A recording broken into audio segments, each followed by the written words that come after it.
ওই উম্মতদেরকে আপনি জান্নাতের সুসংবাদ দেন, যেই উম্মতেরা দুনিয়া না চাইয়া আমি আল্লাহর কাছে শুধু আখিরাত চাই। আমি আল্লাহ পাক রব্বুল আলামিন ওই বান্দাদেরকে দুনিয়া এবং আখিরাত উভয়ই আমি আল্লাহ দান করে দেব। हकीकत से तो दुनिया बेखबर है, दुनिया की नुमाइश पर नजर है। नमी गुयाम कि आज दुनिया जुदाबाश बहर कारे के बाशी बा खुदाबाश। जिस दुनिया आज खुदा गाफिल बुदान नयकमाशो नुकुराहो फर जिंदो जान। আল্লাহ পাক রব্বুল আলামিন বান্দাকে পৃথিবীতে ছেড়ে দিয়ে তিনি আসলে তাকিয়ে আছেন। চাইলেই যে নামাজ পড়ে না তার রিজিক আল্লাহ বন্ধ করে দিতে পারেন কি না? আল্লাহ পাক চাইলেই যে নামাজ পড়ে না এর অক্সিজেন বন্ধ করে দিতে পারেন। কিন্তু আল্লাহ তাআলার এত নিমুখারামি, এত বিরোধিতা, আল্লাহ তাআলার এত বিরোধিতা সত্ত্বেও মুমিনকেও আল্লাহ যতটুকু অক্সিজেন দান করেন, একজন কাফেরকেও ততটুকু অক্সিজেনই আল্লাহ দান করেন। কারণ আল্লাহ পাক রব্বুল আলামিন বলেন, এই পৃথিবী, এই দুনিয়ার আল্লাহ তাআলার কাছে একটা মশার ডানার সমতুল্য মূল্যও নাই। যদি থাকতো, এই মশার ডানার সমান মূল্য যদি থাকতো, বলেন তো আপনার কাছে যদি আমি 1 কোটি মশার ডানা বিক্রি করতে চাই, আপনি টাকা দিয়ে কিনবেন? কেন কিনবেন না? এটা কোনো মূল্য নাই। তো আল্লাহ পাক বলেন, যদি এই পৃথিবীর মশার ডানার সমান মূল্য যদি থাকতো, তাহলে আমি কোনো কাফের বেঈমানকে 1 ঢোক পানিও গিলতে দিতাম না। সুবহানাল্লাহ। তো আল্লাহ তাআলা কত বড় মেহেরবান, যে নামাজ পড়ে তাকেও আল্লাহ অক্সিজেন দেয়, যে নামাজ পড়ে না তাকেও অক্সিজেন দেয়। কারণটা হলো দুনিয়ার কোনো মূল্য নাই। বান্দা দুনিয়াতে, এই জন্য কবি বলেন, দুনিয়াতে দুনিয়ার বাড়ি গাড়ি টাকা পয়সা এটার নাম দুনিয়া নয়। যেই জিনিসটা আমাকে দুনিয়াতে আল্লাহ থেকে বিমুখ করে রাখে সেটার নামই দুনিয়া। সুবহানাল্লাহ। তাহলে এখন আপনি চিন্তা করবেন, কোন জিনিসটা, কোন বিষয়টা আমাদেরকে আল্লাহ তাআলা থেকে মুখ ফিরাইয়া নেয়? কোন জিনিসটা করলে আল্লাহর স্মরণ থাকে না? এখন আমি বলি, আমি পাঞ্জাবি পরে, টুপি পরে যদি রাস্তা দিয়ে হাঁটি, নামাজের আজান হলে ওই টুপি আর পাঞ্জাবি আমাকে মসজিদে যাইতে বাধ্য করবে, ঠিক কিনা? কথা বলতে হবে। আর যদি আমি একেবারে শার্ট প্যান্ট টাই পরে রাস্তা দিয়ে যাই, নামাজের আজান হলে মসজিদে না গেলেও অন্তর বলবে না যে মসজিদে যা। কারণ আমি সুন্নতি পোশাক যখন পরিধান করব, পোশাক আমাকে ফোর্স করবে মসজিদে যাওয়ার জন্য। তার মানে ওই পোশাক আমার দুনিয়া। যেই পোশাক মসজিদে যাইতে বাধ্য করে না, সেই পোশাকের নাম দুনিয়া। এমন স্ত্রী আমার ঘরে, যে স্ত্রী দাড়ি রাখতে দেয় না। আবার এমন স্ত্রী আছে দাড়ি না রাখলে সে স্বামীকে পছন্দই করে না। তার মানে হলো, যেই স্ত্রী স্বামীকে দাড়ি রাখতে দেয় না, ওই স্ত্রী হলো দুনিয়া। সুবহানাল্লাহ। তো দুনিয়া কোন জিনিসের নাম? দুনিয়া হলো যেই জিনিস আপনাকে আখিরাত থেকে বঞ্চিত করে, সেটার নাম দুনিয়া।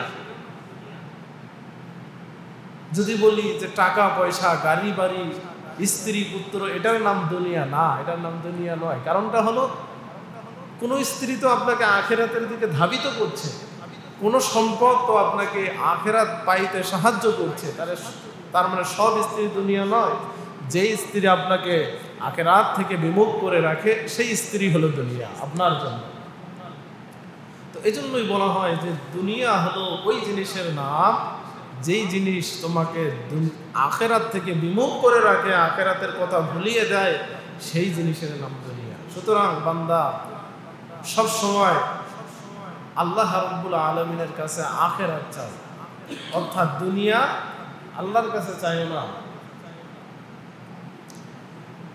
বান্দা যখন আল্লাহ পাক রব্বুল আলামিনের কাছে বলে রব্বানা আতিনা ফিদ দুনিয়া হাসানা ওয়া ফিল আখিরাতি হাসানা, যে আল্লাহ তুমি আমাকে দুনিয়াও দাও আখিরাতও দাও, তাহলে আল্লাহ পাক তাকে দুনিয়া এবং আখিরাত দুটোই দান করে। সুবহানাল্লাহ, কল্যাণ দান করে। এখন বলবেন হুজুর, যারা দুনিয়া চায় না আখিরাত চায়, তারাও তো দুনিয়া আর আখিরাত যদি আল্লাহ দুটোই দান করে, তাহলে এই যে এত কষ্ট ইসলামের জন্য যারা জীবন দেয়, কষ্ট স্বীকার করে, জেলে থাকে, জুলুম অত্যাচার ফাঁসি নির্যাতন সহ্য করে, তো তারা তো আখিরাত চায়, তাহলে আল্লাহ তো দুনিয়াতে দিল না? না, আল্লাহ তাকে দুনিয়াতে কল্যাণ দান করেছেন। সুবহানাল্লাহ। কি কল্যাণ দান করেছেন? তাদের কথা দুনিয়াতে যতদিন থাকবে মানুষ তাদের জন্য দোয়া করবে। সুবহানাল্লাহ। আর যে জালিম জুলুমকারী, তাকে আল্লাহ দুনিয়ার কিছু সময়ের জন্য সুখ দিয়েছে, শান্তি দিয়েছে, এমন একটা সময় আসবে মানুষ তাদের জন্য বদদোয়া করবে। ঠিক কি না?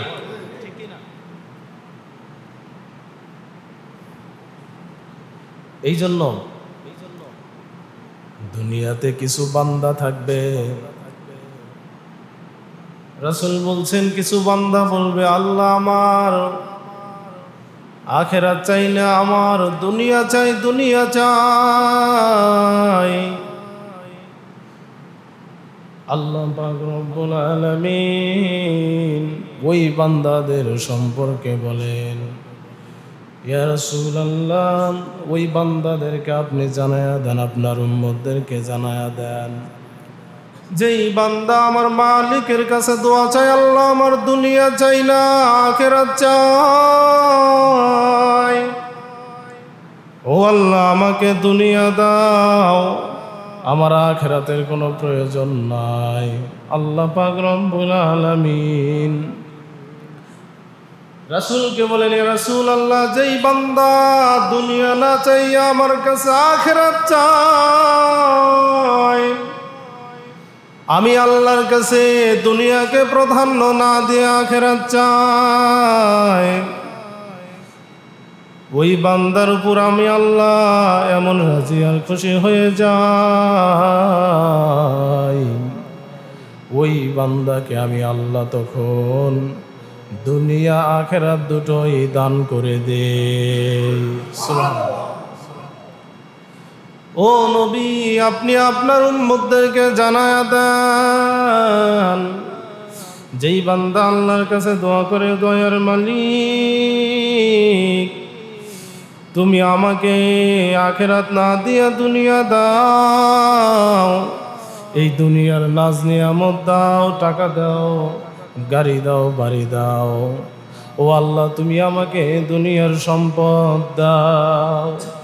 যেই বান্দা আমি আল্লাহর কাছে কান্দে, ও আল্লাহ আমার দুনিয়ার প্রয়োজন,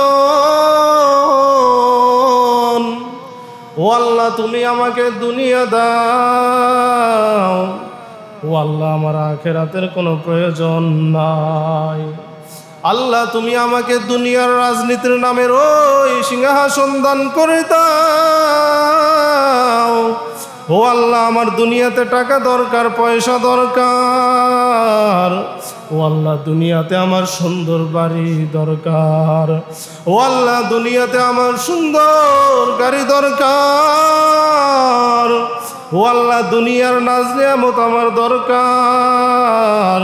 আল্লাহ পাক রব্বুল আলামিন নবীকে বলেন, ও নবী আপনি আপনার উম্মতদেরকে জানায়া দেন, আপনার যে উম্মত আমি মাওলার কাছে দুনিয়া চাই, শুধু আখিরাত না চাইয়া, ওই উম্মতদেরকে বলে দেন আমি আল্লাহ ওই উম্মতদেরকে দুনিয়া দিতেও পারি, নাও দিতে পারি, কিন্তু আমি আল্লাহ ওই উম্মতদেরকে আখিরাত থেকে বঞ্চিত করব। আর আপনার উম্মতদেরকে জানায়া দেন, যেই উম্মতেরা আমি আল্লাহর কাছে কান্দে ও দয়ার মালিক, যেই উম্মতেরা আল্লাহ পাক রব্বুল আলামিনের দরবারে তাহাজ্জুদ নামাজ পড়িয়া আল্লাহর কাছে দোয়া করে, ও দয়ার মালিক আমার দুনিয়ার দরকার নাই, ও আল্লাহ আমার আখিরাতের দরকার, ও আল্লাহ দুনিয়ার নাজ নিয়ামতের আমার প্রয়োজন নাই, ও আল্লাহ আমাকে তুমি আখিরাতে কল্যাণ দাও, ও আল্লাহ তুমি আমাকে জাহান্নাম থেকে মুক্তি দাও, ও আল্লাহ আমার জান্নাত দরকার, কিয়ামতের সূর্যের কঠিন তাপ সহ্য করতে আমি পারবো না, ও আল্লাহ আমাকে তুমি জান্নাত দাও, ও আল্লাহ আমার দুনিয়ার নাজ নিয়ামতের কোনো প্রয়োজন নাই। আল্লাহ পাক রব্বুল আলামিন বলেন, ও হাবিব আমার, আপনার ওই উম্মতদেরকে আপনি সুখবর দিয়ে দেন, ওই উম্মতদেরকে আপনি জান্নাতের সুসংবাদ দেন, যেই উম্মতেরা দুনিয়া না চাইয়া আমি আল্লাহর কাছে শুধু আখিরাত চাই, আমি আল্লাহ পাক রব্বুল আলামিন ওই বান্দাদেরকে দুনিয়া এবং আখিরাত উভয়ই আমি আল্লাহ দান করে দেব। हकीकत से तो दुनिया बेखबर है, दुनिया की नुमाइश पर नजर है, नमी गुयाम कि आज दुनिया जुदाबाश बहर कारे के बाशी बा खुदाबाश, जिससे दुनिया आज खुदा गाफिल बुदान नय कमाशो नुकुराह फर जिंदजान। যেই বান্দারা আল্লাহর কাছে শুধু দুনিয়া চায়, আখিরাত চায় না, আল্লাহ পাক বলেন নাকি আমি দুনিয়াতে কল্যাণ দিলেও দিতেও পারি, না দিলে নাও দিতে পারে, কিন্তু যারা আখিরাত চাইবে আমি আল্লাহর কাছে, তাদেরকে আমি আল্লাহ দুনিয়া এবং আখিরাত উভয় জায়গাতে কল্যাণ দান করবো। সুবহানাল্লাহ। এখন এই কল্যাণ মানেই যে শুধুমাত্র দুনিয়াতে টাকা পয়সার মালিক হব এরকম না, এই কল্যাণ মানে হলো দুনিয়াতে আপনার জন্য হাজার হাজার মানুষ দোয়া করার কোনো অভাব থাকবে না। সুবহানাল্লাহ। যেই মানুষটা মৃত্যুর পর মানুষ তার জন্য হাসাহাসি করে, আলহামদুলিল্লাহ বলে, বলেন তো দুনিয়াতে আল্লাহ কি তাকে কল্যাণ দিল? কথা কন না কেন সবাই? কল্যাণ দিল না, কারণ এর জন্য তো দোয়া করার কেউ নাই। মানুষের জন্য হাসাহাসি করে, মানুষ বলে মরছে ভালোই হয়েছে, কারণ এই মরার আগে মানুষকে অনেক অত্যাচার করেছে, জুলুম করেছে, জালিম ছিল। আর যেই মানুষটা দেখেন বছরের পর বছর জেলখানাতে বন্দি থেকেও মানুষটা মারা যাওয়ার পর আল্লাহ পাকের কত বান্দারা তার জানাজায় উপস্থিত হওয়ার জন্য পুলিশের সঙ্গে মারামারিতে লিপ্ত হয়। সুবহানাল্লাহ বলেন। এটা হলো দুনিয়ার কল্যাণ। আর এমনও আল্লাহর বান্দা আছে, দুনিয়াতে মানুষ ও যখন রাস্তা দিয়ে চলতো, রাস্তার আশেপাশের মানুষজনের রাস্তায় ওঠাই বন্ধ হয়ে যেত, কিন্তু যখন দুনিয়া থেকে বিদায় নিয়েছে মানুষ বলে এ মারা গেছে ভালোই হয়েছে, এ জনগণের শত্রু ছিল, এ দেশের শত্রু ছিল, ঠিক কিনা? তো এই জন্য ভাইরা এমন কাজ করতে হবে আল্লাহ পাক যেন দুনিয়াতে কল্যাণ দেয়, আখিরাতেও কল্যাণ দেয়, সেই দোয়া শিখাই দিয়েছেন। কি হলো দেখো তো একটু,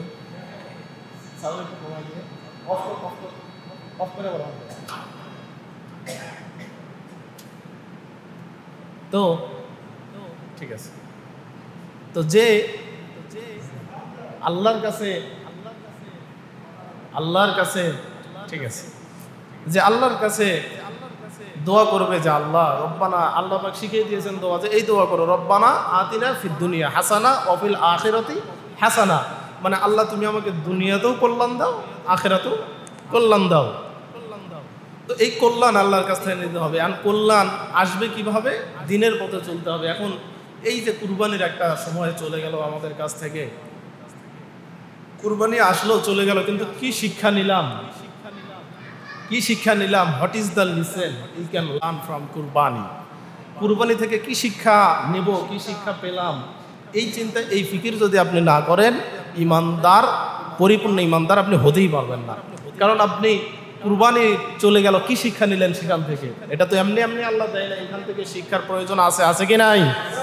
সবাই বলেন আছে কি নাই? তো কুরবানি তো আর আল্লাহ এমনিই দেয় না, এখান থেকে শিক্ষা গ্রহণ করতে হবে ভাই, শিক্ষা নিতে হবে। এমনিই দেয়নি আল্লাহ কুরবানি। কি শিক্ষা নিলেন এখান থেকে? এই যে কুরবানি দিলেন আল্লাহর রাস্তায়, কি শিক্ষা নিলেন? এখান থেকে অনেকগুলো শিক্ষা আছে, দুই একটা আপনাদের সামনে একটু বলি। এক নাম্বার শিক্ষা হলো আল্লাহর রাস্তায় যে কোনো কিছু, যে কোনো সময় উৎসর্গ করার মন মানসিকতা থাকতে হবে। সুবহানাল্লাহ বলেন। আমি চরম অসুস্থ, এই সময়ে যদি আমি বলি ও আল্লাহ, দুনিয়াতে আর কোনো মানুষ তুমি চোখে দেখো না,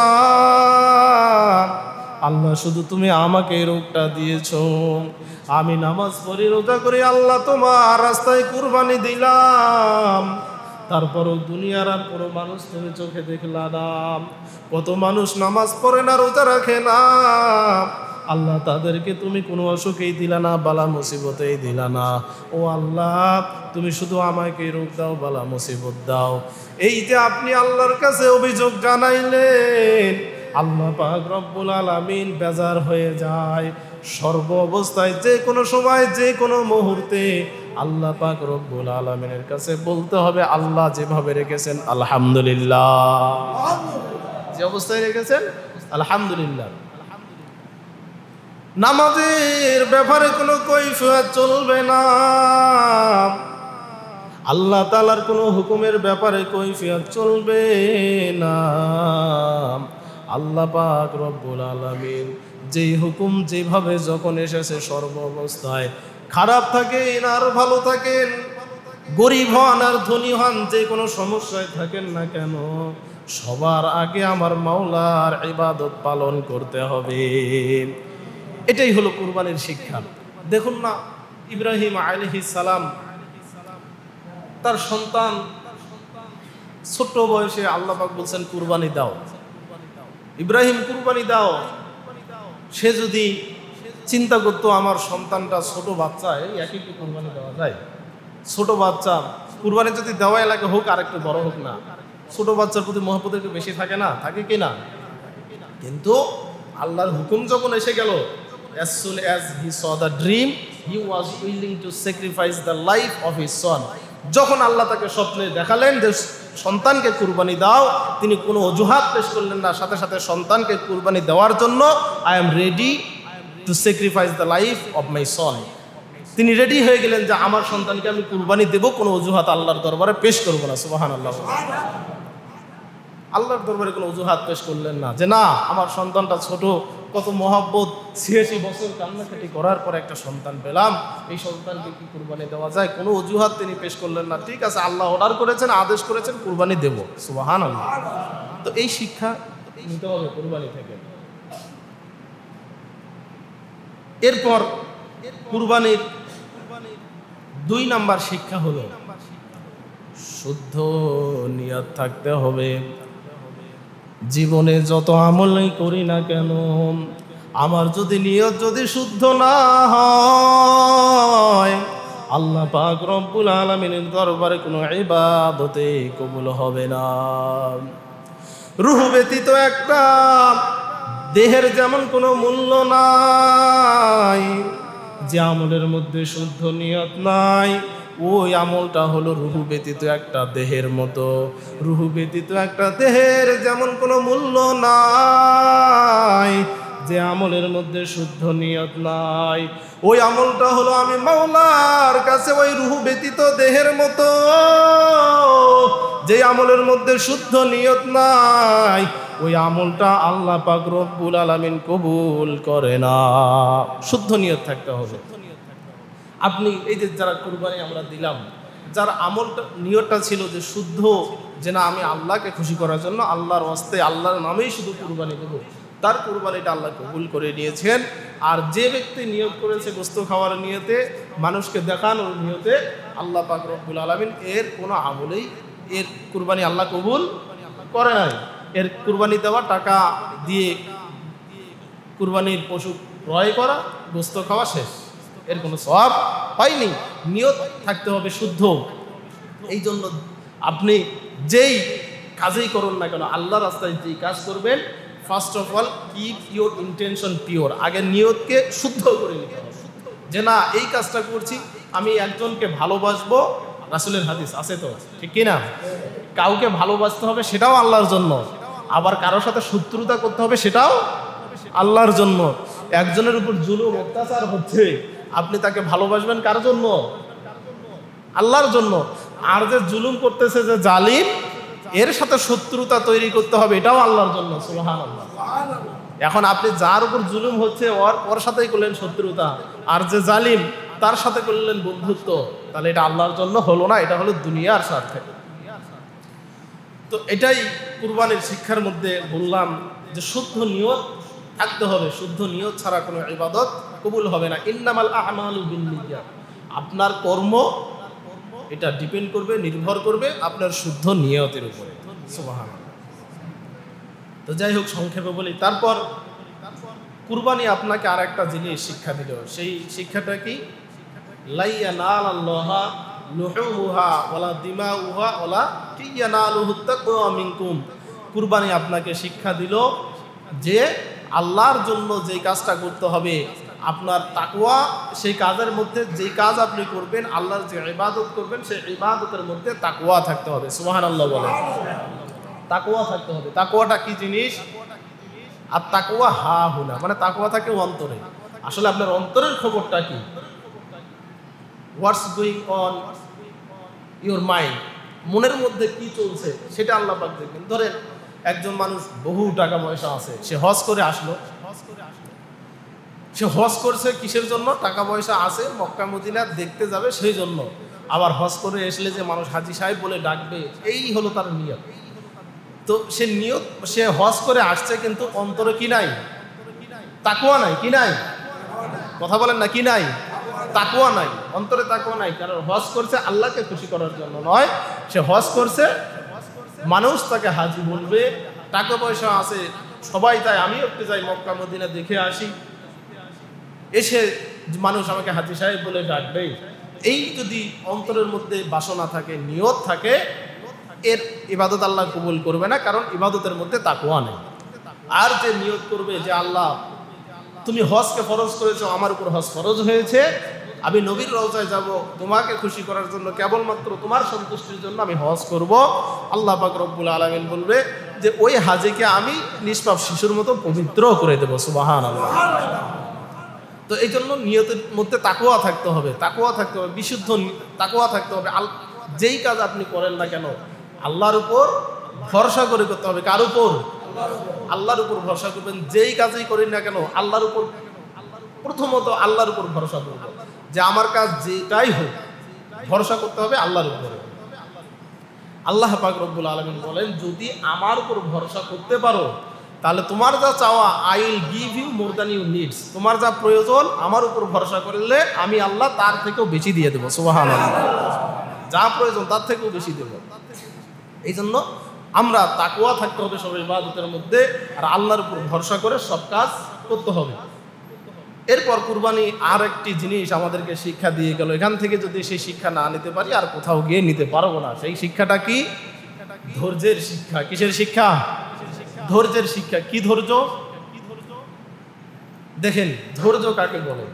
ইব্রাহিম আলাইহিস সালাম ছোট্ট, সেই প্রথমত আল্লাহ পাক আগুনের মধ্যে ফালায়া পরীক্ষা করলেন।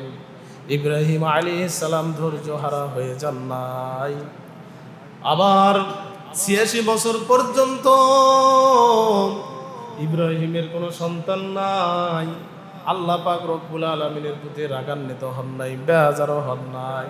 আল্লাহ পাকের নিকট দোয়া করলেন, ও আল্লাহ রব্বি হাবলি মিনাস সালিহিন, আমাকে তুমি একটা নেককার সন্তান দান করে দাও।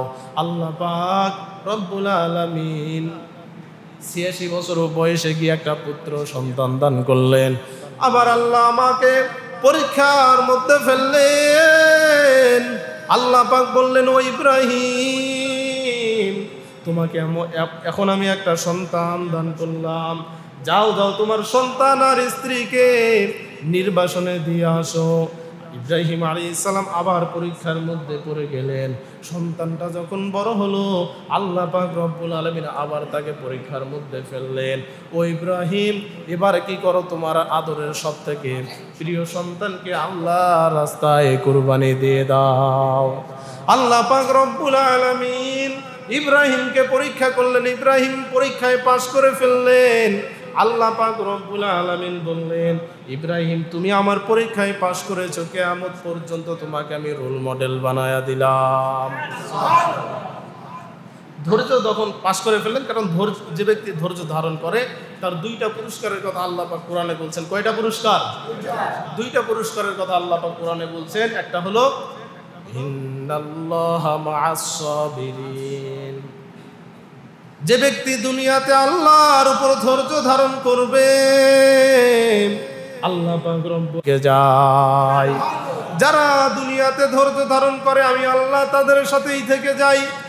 আর 2 নম্বর পুরস্কার হলো ইন্নামা ইউওয়াফাস সাবিরুনা আজরাহুম বিগাইরি হিসাব, যেই ব্যক্তি দুনিয়াতে ধৈর্য ধারণ করবে আমি আল্লাহ পাক রব্বুল আলামিন, ও নবী, আপনার উম্মতদেরকে আপনি জানায়া দেন,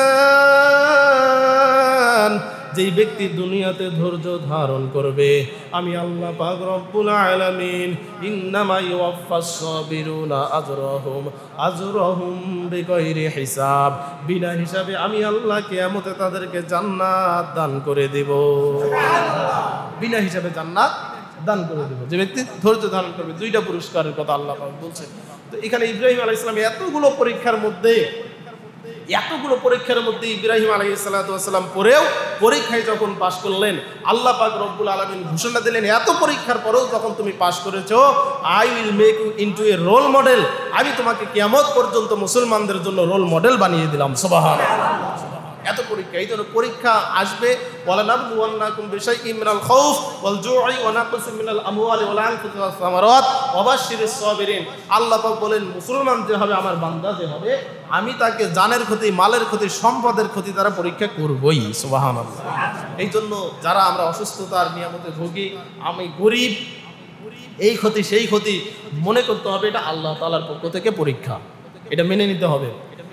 এরপর কুরবানির আরেকটি শিক্ষা হলো শর্তহীন আনুগত্যের শিক্ষা দেয় কুরবানি আমাদেরকে। শর্তহীন অর্থাৎ ইবাদতের মধ্যে বান্দা কোনো শর্ত দিতে পারবে না। দেখেন না, আমরা যখন ধরেন এই একজনকে বললাম যে ভাই চলেন একটু নামাজে যাই, আজান পড়ে গেছে, নামাজে যাই, মানে ওর সাথে সাথেই কাপড় কিন্তু পাক আছে, ও যাবে না, সেটা এই কাপড় নাপাক, পাক আছে কি নাই জানি না, 2 দিন ধরে কাপড় ধুই না, গোসল করি না, এই সেই, মানে ওর যে অজুহাত নাই সেটাও দাঁড় করায়, কারণ আসল উদ্দেশ্য নামাজে যাবে না। তো আল্লাহ পাক রব্বুল আলামিন বলেন যে ইবাদতে যে ব্যক্তি শর্ত দাঁড় করাবে কিয়ামতে কাফেরদের কাতারে উঠবে। নাউজুবিল্লাহ বলে। ইব্রাহিম আলাইহিস সালাম তার থেকে শিক্ষা নেন। সে কি যখন আল্লাহ তাকে সন্তানকে কুরবানি দেওয়ার হুকুম জারি করেছেন, শর্ত দিয়েছেন? কোনো শর্ত দিয়েছেন? কোনো শর্ত দেন নাই। অর্ডার করেছেন, ঠিক আছে, আই উইল ডু দ্যাট, শর্ত দেন নাই। তো ইবাদতের ক্ষেত্রে কোনো শর্ত দেওয়া যাবে না। মানে আপনি যদি নিজেকে মুসলমান দাবি করেন, you have no right to show any single condition. আল্লাহর ইবাদতের ক্ষেত্রে একটা শর্ত আপনি দাঁড় করাতে পারবেন না, ঠিক কিনা? কোনো শর্ত দাঁড় করানো যাবে না। যে না, যে অবস্থায় আল্লাহর হুকুম আপনার উপর কায়েম হয়েছে সে অবস্থায় আপনাকে নামাজ আদায় করতে হবে, যা ইবাদত আল্লাহর হুকুম পালন করতে হবে। ছোট্ট একটা কথা মনে পড়ে গেল। ইমামে আজম আবু হানিফা রাহিমাহুল্লাহ, তার কাছে একজন তার অনুসারী জিজ্ঞেস করলো যে আচ্ছা বলেন তো, নামাজ এত গুরুত্বপূর্ণ, নামাজ কি ছাড়ার কোনো অপশন আছে? তো তিনি বললেন, আচ্ছা ধরো তুমি সমুদ্র পথে রওনা করেছো, তো কি হলো, সমুদ্রের মাঝখানে গিয়ে জাহাজটা নষ্ট হয়ে গেল, ফুটা হয়ে গেল, তো এখন তো তোমার জাহাজ তলিয়ে গেল পানির নিচে, তাহলে তো তুমি সমুদ্রে ভাসতেছো, বাঁচার কোনো আশাও নাই। তো এই অবস্থায় ধরো তুমি পানির নিচে ডুবে গেলে আবার পানির উপরে ভাসতেছো, সাঁতার কাটতেছো, এমন সময় নামাজের আজান তোমার কানে গিয়েছে, সাঁতার কাটতে কাটতেই নামাজের নিয়ত করতে হবে। সুবহানাল্লাহ। কথাটা চিন্তা করেন, কত বড় কথা। সমুদ্রের মধ্যে বাঁচার কোনো অপশন নাই, ভাসতেছি পানির উপরে, বললেন যে তুমি মানে নামাজের আজান তোমার কানে গিয়েছে, নামাজের নিয়ত করতে হবে ওখানে। মানে নামাজের গুরুত্ব বোঝাতে গিয়ে তিনি এই কথাটা বললেন। আর সমুদ্রের ভিতরে ওখানে তো আজান পৌঁছাবেই না, তাই না? কিন্তু উনি কি বুঝাইতে চাইলেন? নামাজের এত গুরুত্ব, এত গুরুত্ব, এত গুরুত্ব নামাজের। তো এই জন্য আমাকে শর্তহীন আনুগত্য করতে হবে। আর এরপরে আরেকটি কুরবানি আমাদেরকে শিক্ষা দিয়ে যায়, সেই শিক্ষাটি হচ্ছে, আমি সংক্ষেপে শেষ করে দিই, যেহেতু এই শিক্ষাগুলো পরে আর আলোচনা করা হবে না, দুই একটি শিক্ষা আছে, শেষ করে দিই। সেটা হচ্ছে, আরেকটি শিক্ষা হলো, আপনাকে কুরবানির শিক্ষা দিয়ে গেল, আপনার অধীনস্থ যারা আছে আপনি তাদের খোঁজখবর রাখবেন। সুবহানাল্লাহ বলেন। কি শিক্ষা দিয়ে গেল দেখেন, কুরবানি আপনি একাই খাইলেও কোনো সমস্যা নাই। কুরবানির মাংস যদি সব একাই খান, যে কুরবানিটা দেন ওয়াজিব কুরবানি, এটাতে একাই যদি সব খাইয়ে ফেলে তাও কোনো সমস্যা নাই। কিন্তু আল্লাহ রাসূল বললেন যে 3 ভাগে ভাগ করা সুন্নাত। সুবহানাল্লাহ। অর্থাৎ আপনি আপনার পাড়া প্রতিবেশীর মধ্যে যারা আপনার অধীনস্থ আছে, আপনার আত্মীয় স্বজনের মধ্যে থেকে যারা গরিব আছে, আপনি তাদেরকেও দেন। অর্থাৎ এখান থেকে কুরবানি আপনাকে শিক্ষা দিল যে আপনি একাই শুধু ভালো ভালো খাবেন, আপনার পাড়া প্রতিবেশীর মধ্যে থেকে একজন গরিব অসহায় সে না খেয়ে থাকবে, এটা হতে পারে না। আর যদি তুমি একাই পেট পুরে খাও আর তোমার পাড়া প্রতিবেশীর মধ্য থেকে একজন না খেয়ে আছে, এটা যদি হয়, আর যদি তুমি নিজেকে মুসলমান দাবি করো, your work not enough to be a good Muslim, তাহলে তুমি প্রকৃত মুসলিম হতে পারলে না। সুবহানাল্লাহ। অর্থাৎ তোমার আশেপাশে পাড়া প্রতিবেশী যারা আছে তাদের খোঁজ খবর নাও। অর্থাৎ তুমি নিজে পেট পুরে খাচ্ছ না, তোমার পাড়া প্রতিবেশীর মধ্য থেকে কে খেয়ে আছে কে না খেয়ে আছে খোঁজ খবর নাও। কুরবানি এটা শিক্ষা দেয়। এরপর কুরবানি আরেকটি আমাদেরকে শিক্ষা দেয়, সেইটা হচ্ছে পরামর্শ করে কাজ করতে হবে। কি করে কাজ করতে হবে বলেন না? কি করে? পরামর্শ করে কাজ করতে হবে। দেখেন, ইব্রাহিম আলাইহিস সালাম তার সন্তানটাকে নিয়ে গিয়ে কি করতে পারতেন? ছোট বাচ্চা থেকে পরামর্শ করার কি আছে? কি আছে পরামর্শ করার? তরবারি নিতেন, আল্লাহর হুকুম হয়েছে কল্লা জবাই করে দিতেন, তো অনুমতির কি আছে? ছোট বাচ্চা। কিন্তু তিনি কি করলেন? অনুমতি নিলেন, সন্তানের কাছে কি বললেন? পরামর্শ করলেন যে বাবা, ফাংজুর মাজা ইন্নি আরো ফিল মানাম ফাংজুর মাজা তারো। বললেন যে ও সন্তান, বাবা আল্লাহ তাআলার পক্ষ থেকে হুকুম আসছে তোমাকে জবাই করতে হবে, তো এখন বলো তোমার মতামত কি? তিনি বললেন, ইয়া আবাতি ফাআল মা তুমার সাতাজিদুনি ইনশাআল্লাহু মিনাস সাবিরিন। তিনি বললেন যে ও আমার পিতা, আব্বাজান, যদি আল্লাহর হুকুম থেকে পরীক্ষা এসেই থাকে তাহলে আমার কোনো আপত্তি নাই, আপনি আমাকে জবাই করে দেন, আপনি আমাকে ধৈর্যধারীদের কাতারেই পাবেন। সুবহানাল্লাহ। তো করতে হবে, পরামর্শ করতে হবে। যে কোনো কাজই করেন না কেন, আপনি একা একাই সিদ্ধান্ত নিচ্ছেন, আপনার স্ত্রী আছে, সন্তান সন্ততি আছে, তাদেরকে পাত্তাই দিচ্ছেন না, মানে নিজেই মহা আগেনি ওই একটা আপনি ডিসিশন নিলেন, পরে দেখলেন যে একা একা ডিসিশন নিলে এগুলো আবার মানে সাকসেস হওয়ার থেকে ফেল হওয়ার সম্ভাবনা সব থেকে বেশি থাকে, এটা হয় বেশি। তো এই জন্য পরামর্শ করে কাজ করতে হবে। আর লাস্ট যে শিক্ষাটা, এটা বলে আমি শেষ করবো, সেটা হচ্ছে পিতামাতার কথা সন্তানরা শুনতে বাধ্য থাকবে, পিতামাতার কথা শুনবেন। দেখেন, ইসমাইল আলাইহিস সালাম মানে জাস্ট পিতা মুখ থেকে বললেন, ওহিটা তো তার কাছে আসছে, ছোট বাচ্চার কাছে তো ওহি আসে নাই। এখন সে একবার চিন্তাও করলো না, বাবাকে বললো না, আচ্ছা আব্বা এটা কি সত্য কথা না মিথ্যা কথা, নাকি আপনি ফাজলামো করতেছেন না এর কি করতেছেন? আমরা হলে তো প্রথমেই বলবো যে এরকম হয়ে আসছে নাকি, মানে হয়তো বিশ্বাসই করবো না। কিন্তু ইসমাইল আলাইহিস সালাম কোনো কিছুই জিজ্ঞেস করলেন না, বললেন ঠিক আছে, আল্লাহ হুকুম করেছেন, আপনি আপনার কাজ করেন, কোনো সমস্যা নেই। সুবহানাল্লাহ। পিতার আদেশ, মানে পিতার আদেশ, পিতা আদেশ করছেন, তিনি পিতার হুকুম মানতে বাধ্য, পিতার হুকুম সে মানবে না। অর্থাৎ কিয়ামতের ময়দানে পিতামাতার অবাধ্যকারী সন্তানদের কাতারে তিনি উঠবেন না। যার কারণে যখন ইব্রাহিম আলাইহিস সালাম বলল যে বাবা তোমাকে কুরবানি দেওয়ার আদেশ এসেছে, তোমার মতামত কি? তিনি বললেন, don't waste time, do it as you are commanded. যা আপনাকে আদেশ করেছেন আল্লাহ, আপনি সেই আদেশ পালন করুন। সুবহানাল্লাহ।